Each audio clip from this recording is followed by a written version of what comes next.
So that covers Cliff Osbon's with us. Cliff, good morning, sir. How are you, the president, co-founder of Steep Hill in Mississippi? Thank you for joining us. How are you? Hey, good morning, Paul. Thanks for having me here. You got it. People who don't know, Steep Hill, Mississippi is the state's first licensed medical cannabis testing lab. And is it the only one right now, or is it's... No, we've got several that are licensed. I think by last count, there are 5 that are licensed in the state, and about 3 are operational to my knowledge. But 5 are, but only 3 are up and running. That's the way I understand it. That's right. All right. When I first saw this, I thought maybe it was some tainted stuff in the medical marijuana distributed the line that was the problem. I'm glad to see that that's not the case. This is an ongoing problem that's been around for a long time, and I'm not sure exactly why the spotlight is on now. But with the legislature coming up, I can guess that. But the fact is, this is a problem. It's not getting any better. Well, yeah, I agree, and I hope I can shed some light on that. So first, I'll do a minor correction here. I really appreciate being here. I am a co-founder of Steep Hill, Mississippi. Mark Henderson serves as our president, and I want to make sure we give credit to Mark for all his hard service in that role. But, Paul, I'm a pharmacist of 35 years. I've been around for a while and served as past president of the State Pharmacist Association. We did co-found Steep Hill, Mississippi, because we were concerned that if patients were going to have medical marijuana for all the reasons that they need it, that it be safe and tested. And so our company was one of the labs that wanted to do that. But over the last few months, I've become more and more aware, as I would actually go into the convenience store and not pay at the pump, I would see more and more products at the register, near the register, in huge glass cases that were for sale that all said they had Delta-9 THC in it, the primary active ingredient in marijuana. And so on November 27th, with the blessing of our board, I hopped in the car and drove all around Rankin County, bought a bunch of product that was labeled claiming to have Delta-9 THC, and it did. Had a lot of it. And there's some legal loophole I'm happy to talk about and nerd out for a while on why these folks think they can sell this product. But, you've had me here before to talk about legal medical marijuana. Today I'm here to talk about something different, and it's a risky product. First of all, the question is going to be, how in the world do they sell this? And my understanding here, and it was in a good article, U.S. Congress passed the Farm Bill, which legalized industrial hemp. And I remember this. Hemp contains 0.3% or less of THC, which is so minor that you won't even get any feeling of getting high on it. Since the passing of the Farm Bill, cannabis companies throughout the country have begun selling products such as weed, cigarettes, vapes, edible gummies that supposedly have 0.3% or less, but apparently you've tested it, and it ain't necessarily so. Yeah, agree 100%, Paul. So, there are really 3 sources of THC-containing products in Mississippi. There's that old illegal market, the black market. There's medical marijuana, which is for legitimate medical needs. And now there's this gas station product. And so you're right. These folks are saying that they're selling hemp products that are exempt under a 2018 federal law. But as you pointed out, Paul, that law says it can only be 0.3%. We picked up 14 samples in different gas stations, convenience stores around Rankin County, some in Flowood, some out in the county, and we picked there because that's where our lab's located. We found product that would generate 12 and 14% Delta-9 THC when smoked, and that's almost equivalent to the product that medical marijuana users can get. The problem is, this stuff that we picked up is not tested. This stuff that we picked up had some really risky materials in it. We found one sample that would have failed on the pesticide test, not for 1 or 2 or 3 or 4 or 5 or 6 or 7, but on 8 different pesticides, one of them at 20 times the level the Department of Health said would be allowed in medical marijuana, legal product. 2 pesticides at 17 times the level the Department of Health said would be allowed for legal medical marijuana. And these pesticides, they're dangerous. They cause tremors, muscle weakness, seizures, high enough concentrations, you guessed it, they could even be fatal.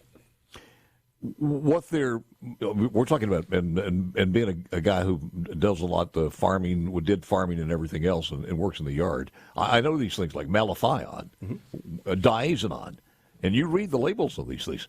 what they are doing to the things you don't want. They're killing them through asphyxiation or changing their bodily. They're stopping their hearts, whatever it is. They're killing those things. Yes. When you ingest that, man, you're just taking a shot at malathion, diazinon, and there were some permethrins, a lot of the things farmers use. And you're saying that they were incorporated in here. Why is that? I bought 2 marijuana pre-rolled cigarettes at a convenience store in rural Rankin County. We tested it with those 8 pesticides, including diazinon that you mentioned, which is so dangerous it's been banned for residential use in the United States. There were no age restrictions posted to purchase this product. No. Representative Lee Yancey says he hears reports all the time about kids coming to school high that are buying this gas station product.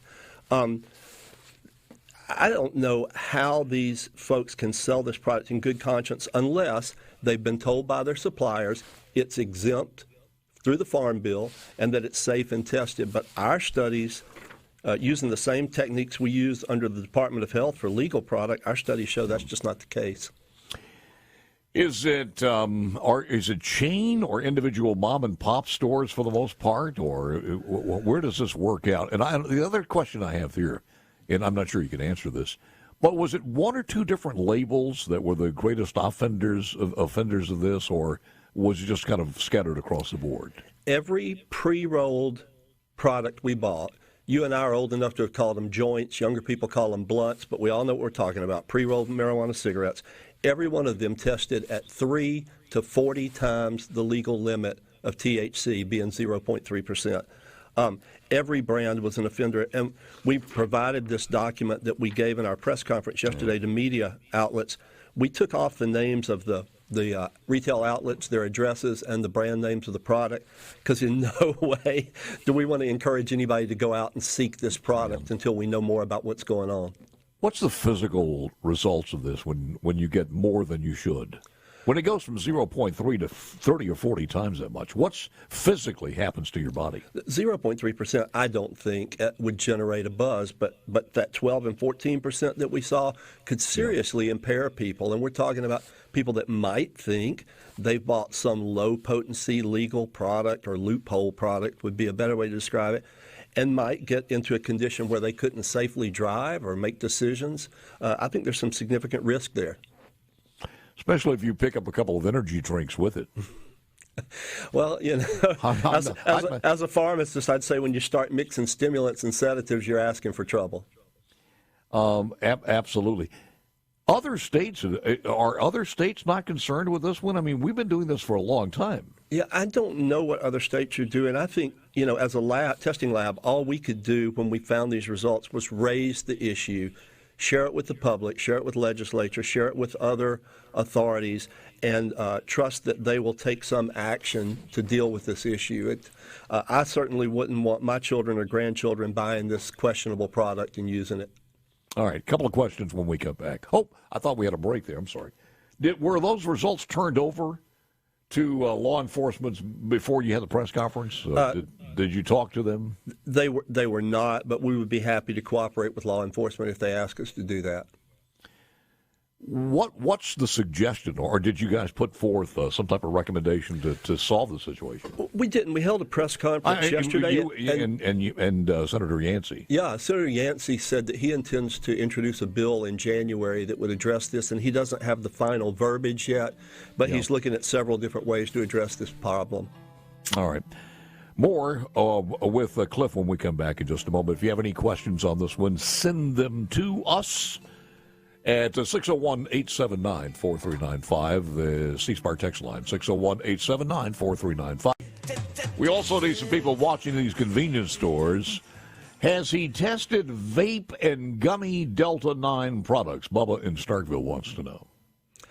We did not test any vape cartridges a couple of weeks ago, but we did buy the gummies or the edibles. For those that don't know, those are the things that look kind of like the consistency of a jelly bean, but they're usually square or round. We did test a number of them. Surprisingly or not surprisingly, based on your perspective, some of them contained more Delta-9 THC than people are getting in the legal medical marijuana program. Wow. And here's what's interesting, Paul. In the legal medical marijuana program, rightly so, the products cannot be packaged in a way that might appeal to children. No color, no rainbow colors, no cartoon characters. This product in the gas station does not adhere to the rules. Bright colors, packaging that might potentially appeal to youth. And that's a cause for concern. And I know we bought this product in Rankin County, but I think if you ask around, and people do, you can buy this in all 82 counties in the state. You can go from South Haven to Biloxi and find this product in convenience stores. I can't even. Well, first of all, if you were legalized marijuana in states like Colorado or places like that, this still would be a concern because of the pesticides and everything else. But agree. Go ahead. No, I agree 100%. And it's fascinating because when cities opted out of the legal medical marijuana dispensaries and said, no, none in our city, they still have gas stations selling this questionable product in their cities. It's really quite concerning. What is also concerning to me is that it seems to me that this would be an easy fix. It's not that hard, and maybe it is for a politician, and I'm not sure where some of the contributions are coming from. But number one, if we do this for gas stations and the Ag Commission checking the composition of gas out there to see exactly if we're getting what we're supposed to, we do it for restaurants, making sure that they're serving us the way they're supposed to. If the health department pulled a check on any of these products like you did, had them tested, and they're in violation as much as you say they are, then there should be a hell of a fine against the owner, proprietor of that establishment. And if they do it a second time, at least within a year, suspension of the license, the business license. And number two, it would seem to me, that you could immediately come in there and say nobody under 18 years of age ought to be able to buy this product. But I'm not sure if there are legal federal stipulations on that or not, but it just seems that those two things ought to be the first thing that Senator Yancey forms in some type of a bill to present to the legislature in just a few weeks. I think he's considered all of those from what he said at the press conference yesterday. I think he's still gathering some input, but I think that he said that the options including all this product would have to be tested before it could be sold. An outright ban was one of the options. Age restrictions were options. So I think all of that's on the table with him. We've been battling this since the days of bath salts. And those were toxic. And every time we do one, every time we do one, something else pops up. Well, the 2018 Farm Bill had this large loophole that said hemp-produced products can have 0.3% Delta-9 THC, and I know I'm really nerding out here. And so what the sellers of the product did was they put a precursor in there that is not Delta-9 THC, but turns into that when you smoke it. And so that was their first loophole. And then in 2020, the Mississippi legislature came back and said, nope, we're going to tighten that loophole. That 0.3% applies to both of those, the active Delta-9 THC and the precursor. But our results show that that's not being followed. We were, Cliff, led into this, and my memory is coming back on this one. We were led into this hemp thing as, wait a minute now, this has nothing to do, these are totally different kind of plants, nothing to do with marijuana. It has to do with fiber, and this would be another great plant, and it would help our farmers out in this state. I mean, that's the way most of this hemp. I haven't seen a lot of hemp farms happen around the state. There are some around the state, and there is hemp produced for legitimate needs. Is it? My understanding Okay, is it maybe goes it into is. cattle feeds, and it goes into industrial use, and they used to make rope out of hemp. But what we're concerned about is when that product gets fortified with extra Delta-9 THC and sold with pesticides and other dangerous products in it. Give me an idea, because I have no idea. What did you spend on these products? I mean, were they cheap? Were they costly? Because you got a 16 or 18-year-old buying this. I don't think they're that cheap, are they? Unfortunately, I guess I should say they are. They would be less expensive than a six-pack of beer. I bought gummies for $2.50 a piece. Oh, really? I bought 2 pre-rolls, as us old folks called joints, for $15. And no one asked me any questions. No ID, no cautions. Simply stick your debit card in the machine and pay for it. And the irony was I was paying for it with our Steep Hill, Mississippi debit card each time and taking it back to the lab to test it. I was a little nervous as I drove around Rankin County with all this product on the front seat of my car until I could get back to the lab. Did you not do vaping for a reason? We didn't do vaping yet. We can still do that. It's a more complex test. You have to actually crack open those sealed vape cartridges and not lose any of the oil that's in there, because part of the analysis is how many total milligrams are in there. And if you lose an unknown drop or two of the oil, you can't really do that. So we thought we'd start with the gummies and the pre-rolls. I think based upon that, there's reason to go back and test more. Does that mean you can't test the legal vapes within the medical marijuana? No, we do. It's just more labor intensive. We do test the vape cartridges. So it could be done, and you guys might do that. We might do that. I think we looked because and saw. The reason I say that, Cliff, this is a big deal with schools now. I mean, these kids are vaping like crazy. I understand it's going down a little bit, which was good news, and I hope that is universally. But I just don't believe it to the point where it's any dramatic fall in vaping in high school. Yeah, I don't know what the numbers are. I heard Representative Yancey say yesterday that he has complaints from schools about kids buying gas station product and coming to class high, and that's certainly a problem. Well, I got you here, and we only have a few more minutes. So give me an overview of some of the testing as far as the legal stuff in our state. Well, that's going to be the good news, Paul. The good news for the public is when we test legal medical marijuana or cannabis, we test it for potency, we test it for microbial contamination, pesticides, residual solvents, heavy metals, and we're finding almost every sample is passing within the limits that the Department of Health has established. There have been a few failures.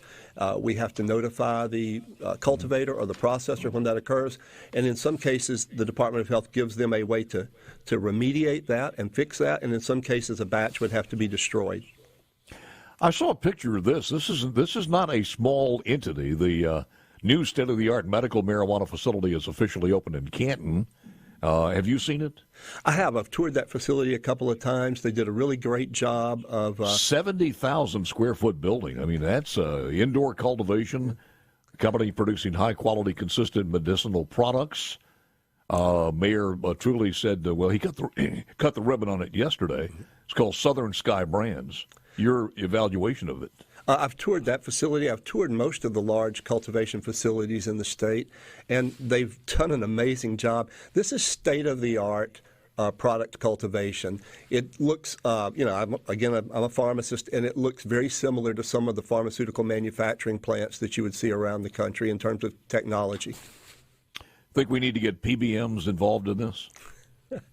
Wow, you can have me back to talk about my views on PBMs as a pharmacist anytime. Well, we got a couple of seconds. What are they? I think that the public does not know that PBMs exist. Pharmacy benefit managers are one of the most powerful industries in America that no one's ever heard of. Could they be supplanted? Do we really need them? I think they do provide some real benefit. They do help insurers manage their prescription drug benefit, and then I think there are some risks that come with that a lot of reporters have written about. Cliff, they're supposed to be there also to make sure that the pharmaceutical world is more competitive. The end user, us, get a good deal, but they're the ones getting a good deal. I can say for all the questions I tried to prepare for today, I was not prepared to talk about PBMs. Well, anytime, because the host has ADD, you got to prepare for everything. I'll just tell you that one. Final thoughts, sir. I think that the medical marijuana program in Mississippi has gotten off to a slow start. We don't have quite as many patients that have availed themselves of the product as we expected. Mm-hmm. I think there are a lot of really good members of the industry that work really hard to comply with the regs. My understanding is the investment in Mississippi has been in the hundreds of millions of dollars all in, and so there are seriously there are just a lot of people that want to do a good job here. On the other hand, we have convenience stores that spend $1,000 to throw a glass case up and fill it up with questionable product, and so they're at two different ends of the spectrum. Well, that's going to be taken care of because it ought to be some universal bill that does that, because one after the other from bath salts is another generation, and if you stop this one, something else comes in. So hopefully the 2024 legislature will address that. Listen, you have a seat there anytime you want. Please give us a call. Thank you, Paul. Merry Christmas to you. That is Cliff Osbon, who is co-founder of Steep